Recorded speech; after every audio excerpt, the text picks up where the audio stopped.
David, are you an atheist? Yes. When did you become an atheist? Around age 12. Believing in God makes no sense. It's to me, it's the dumbest thing. It's for people that can't accept the fact that they're going to die and rot in the ground like I'm going to do, and it gives them some relief from that thought, because it's not the nicest thought in the world. Are you an atheist? Yes. Yes, I am. Yes. Yes. Yes, sir.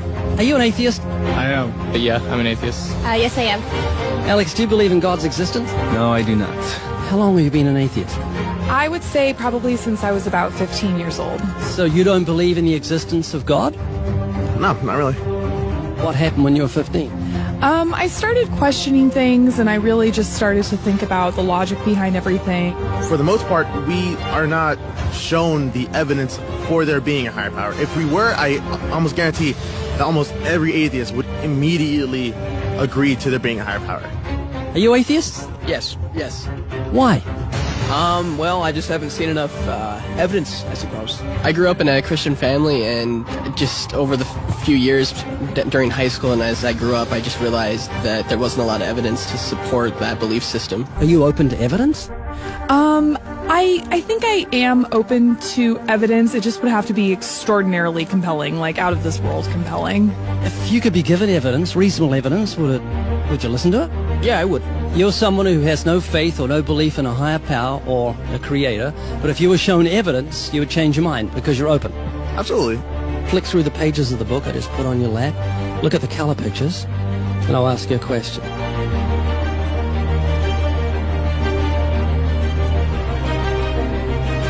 Do you believe that book could happen by accident, that nothing produced the color pictures in the book, that red, orange, yellow, green, blue, indigo, violet ink fell from the sky and formed itself into those beautiful pictures, and then black ink fell from the sky, or from nowhere, and formed itself into coherent words and sentences, capitals and periods and commas, making sense, page numbers fell from the sky, all in order, and then it bound itself and formed itself into a cover with artwork, and there we have a book. Obviously, intelligent design designed the book. Wouldn't that be correct? Yeah.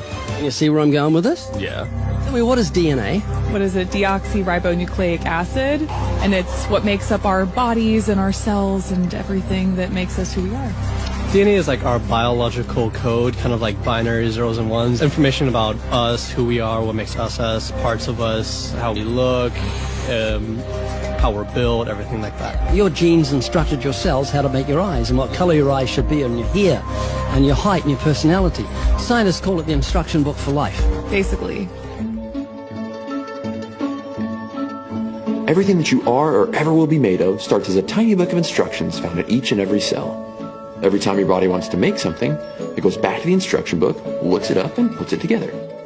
The book of you would have 46 chapters, one for each chromosome. Each of our book's 46 chapters is between 48 and 250 million letters long. That's 3.2 billion letters total. This is the secret language of DNA. This is the book of life. Instruction book for life. Yes. Instruction book for life. Yes. DNA is made up of genes, and genes give instructions to the cells as to how your body should grow.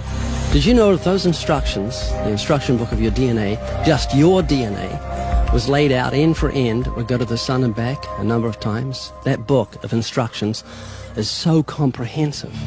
DNA is the genetic information encoded in the cell of every living thing that instructs our cells how to grow and how to function. It's our genes that determine whether our skin will be dark or light, have brown or blue eyes, or red or green or yellow, have red hair, be brunette or blonde, be tall or not so tall, or the color of our feathers if we're a bird. Whether we're humans, fish, animals, insects, or plant life, the way our bodies look and operate has all been pre-written in the amazing book of our DNA. What do you think the mentality of someone who believes a book fell together without a bookmaker? Well, they would be crazy. Do you think a book could make itself? No, I don't. Of course not. No. Utterly impossible. Yes. If anything can happen by accident. I mean, from nothing.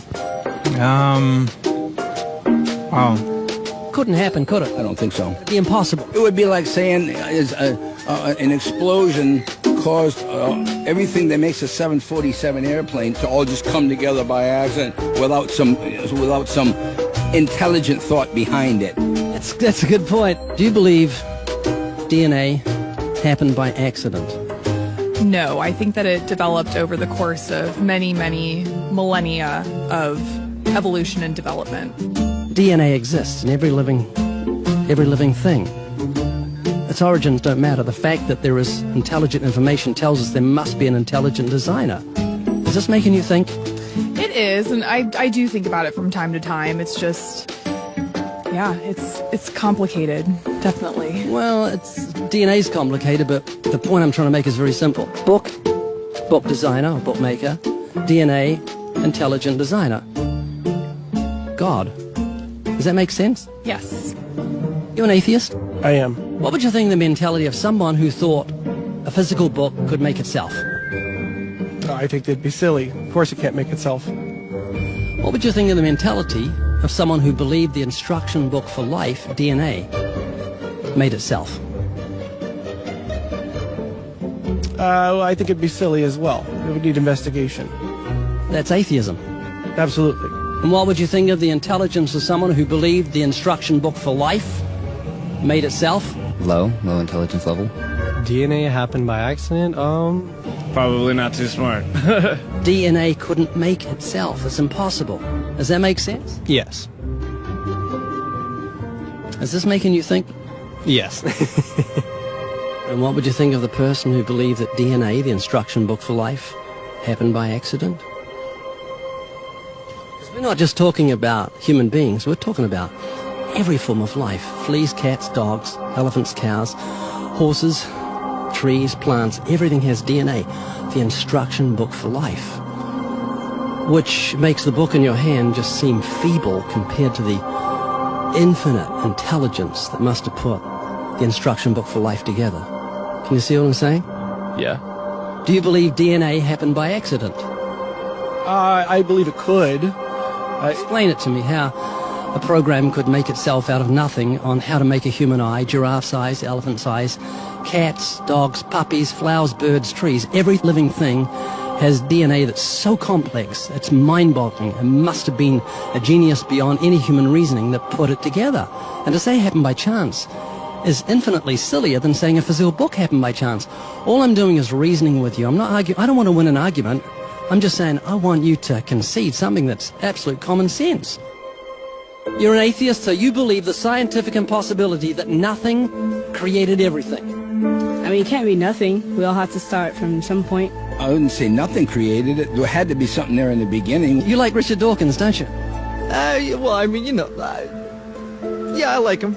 Do you believe nothing created everything, a scientific impossibility, which is what he believes? You don't believe in a creator of all things? If he says that, I think it's a very strange thing to say. Well, he says it. It's insane. Nothing can't create anything because it's nothing. There has to be something in the beginning. Nowhere in our history of human reality has something kind of just appeared out of nowhere. Do you believe that nothing created everything? No, because nothing can perform actions. That makes no sense. It's a default position. If you're saying nothing created everything, then you're agreeing with Richard Dawkins. You're mischaracterizing Richard Dawkins, because Richard Dawkins, I'm sure he didn't say that. That seems ridiculous. Professor Richard Dawkins, arguably the world's most high-profile atheist, believes that in the beginning there was nothing, and that nothing created everything.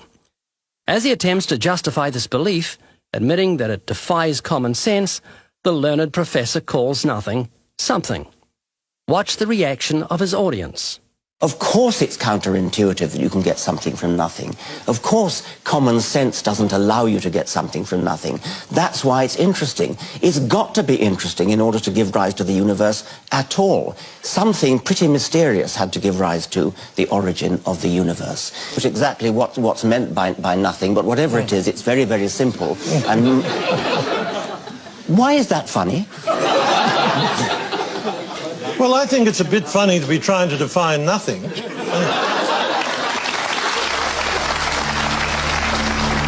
Richard Dawkins, I'm sure he didn't say that. That seems ridiculous. The audience reaction confused the normally eloquent professor because he's not used to being the object of laughter.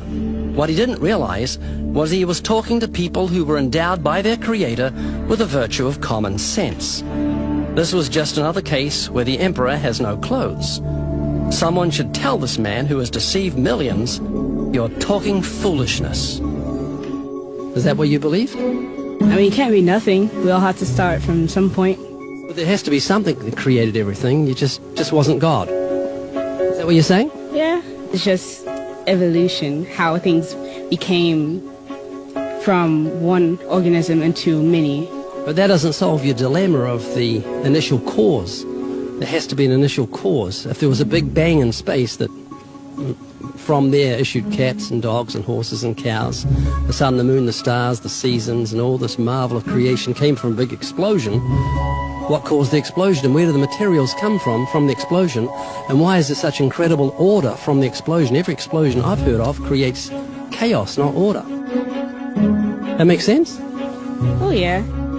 This is what you're looking for if you were looking for truth. This is your information that you need to say, oh, that's logical. How could all this design from the atom to the universe, an incredible order, just happen by accident? Because an atheist actually believes nothing created everything, which is scientifically impossible.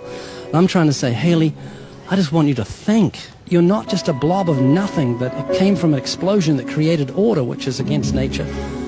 That means that you've got purpose and meaning in the universe. So it's not altogether bad news. I just want a relationship with whoever built me.